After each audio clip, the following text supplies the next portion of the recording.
Jamais content. Un texte de Vassilissa, illustré par Romain Simon. Édition Père Castor Flammarion. À peine sorti de l'œuf, le poussin jaune commence à se plaindre. À 5 pas de sa coquille, il rencontre un rouge-gorge. « Pourquoi as-tu du rouge au jabot, toi ? Moi je n'en ai pas, et j'en voudrais !» s'écrie le poussin de mauvaise humeur. Un peu plus loin, il aperçoit un merle. Son bec jaune lui fait envie. « Tu trouves ça juste, toi, que mon bec soit tout gris ?» Mère Poule n'a pas besoin de chercher comment appeler son poussin. Son nom est tout trouvé. Jamais content. Jamais content a grandi.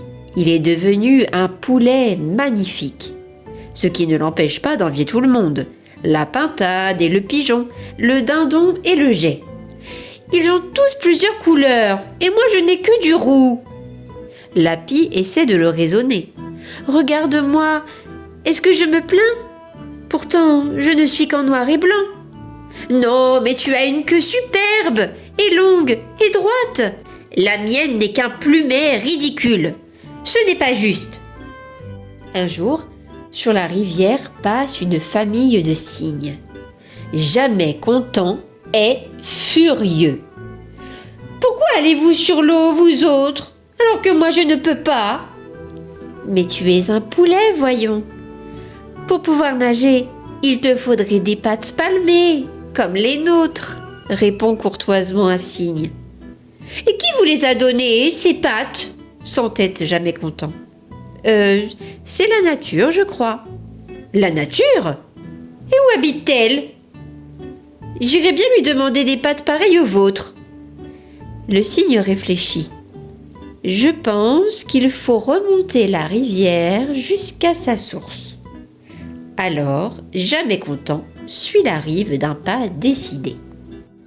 Quand, après un très long voyage, Jamais content trouve enfin la nature, ses pattes sont toutes usées. « Il me faut des pattes palmées !» ordonne Jamais content sans embarras ni politesse. « Il te faut des pattes, je le vois bien. Mais es-tu sûr de les vouloir palmées ?» s'étonne doucement la nature. « Oui, palmées, pour aller sur l'eau. »« Ah bon ?» dit la nature. Et voilà Jamais content, chaussé de pattes palmées, qui redescend la rivière à la nage. On dirait un presque content, ou un content pas pour longtemps, car il sort de l'eau pour picorer quelques grains. Comme on marche mal avec ses pattes. Que c'est fatigant, grommelle Jamais content. Fais comme moi, prends tes repas dans l'eau, lui crie un canard au passage. Hélas, le bec de poulet n'est pas fait pour filtrer l'eau ni pour fouiller la vase. Jamais content n'attrape rien et s'impatiente. C'est ce bec qui ne convient pas. Je veux un bec comme celui du canard. Aussitôt, il remonte la rivière jusqu'à la source et retrouve la nature. Je veux un bec de canard. Le mien ne vaut absolument rien. La nature sourit, moqueuse. Un bec de canard ? Bien, bien, bien. Et Jamais content repart avec son bec de canard.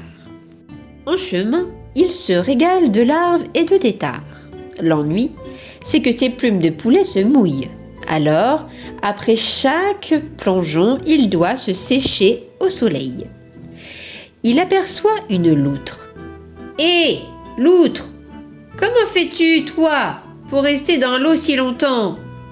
Tu n'as donc pas froid ? » « Mon poil est imperméable, » répond la loutre. « Et ma peau est grasse et dodue. »« Pourquoi elle et pas moi ?» se dit Jamais content. Et le voilà reparti à la source. « Ça ne va pas du tout, crie-t-il de loin à la nature. « Ce qu'il me faut, c'est une peau de loutre. » La nature éclate de rire. Une peau de loutre? En voilà une idée, avec ton bec de canard. Et puis quoi encore? 2 pattes palmées, ce n'est pas suffisant. J'en veux 4, insiste Jamais Content. Mais il me faut aussi cette peau de loutre. C'est un bien curieux animal qui redescend la rivière. Il nage bien, il nage vite et reste dans l'eau autant qu'il le veut. Un Jamais Content content. Croyez-vous cela possible? Voilà qu'il rencontre un castor. Ce castor nage, tourne et vire avec tant d'élégance que Jamais Content l'envie. Oh, quelle queue! Quelle belle queue qu'il a pour faire gouvernail!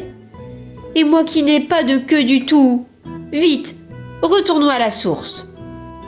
Dites, crie Jamais Content. Vous avez oublié ma queue. Celle du castor m'irait bien. Mais la nature ne rit plus. Une queue maintenant? Jamais Content, tu m'ennuies. Je n'ai pas que cela à faire. Et dans son agacement, elle ne s'applique guère. Je crois que je suis parfait maintenant, songe Jamais Content en s'éloignant. 100 mètres plus bas, un rat creuse son terrier. Un terrier? Oh, voilà ce que j'aimerais, se dit Jamais Content. Oui, mais pour le creuser, il me faut des griffes. Allons les réclamer. Cette fois, la nature se fâche. Jamais Content, je t'ai assez vu. À peine sors-tu d'ici qu'il te faut autre chose. Tes griffes de rat, les voici. Mais à présent, file, creuse ton terrier, cache-toi dedans et que je ne te revoie plus ici. Effrayé par la grosse voix, Jamais Content plonge et disparaît. Il descend la rivière, vite, vite, jusqu'à sa berge natale.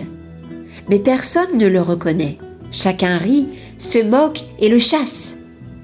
Avez-vous vu ce vilain canard? Sans plumes et avec 4 pattes, et cette fourrure noire, et cette queue ridicule. Oh, et ces griffes de diable! Quelle horreur! Va-t'en, va-t'en!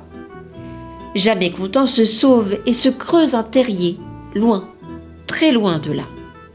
Il s'y cache toute la journée. Il n'en sort qu'à la nuit tombante pour chercher de quoi manger, tout seul, dans la vase noire. Et cela dure des semaines, des mois peut-être. Puis, un beau jour, la nature voit revenir Jamais Content. Du plus loin, elle l'avertit. « Je ne veux plus te voir. Je croyais te l'avoir dit. Ne me demande pas des plumes de paon ou une carapace de tortue, je ne changerai plus rien.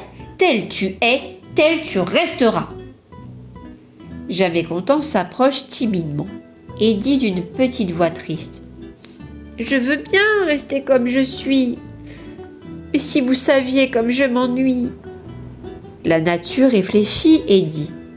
« Je le sais, va, ce qui te manque. » Elle frappe l'eau de son bâton et aussitôt, que voit-on surgir?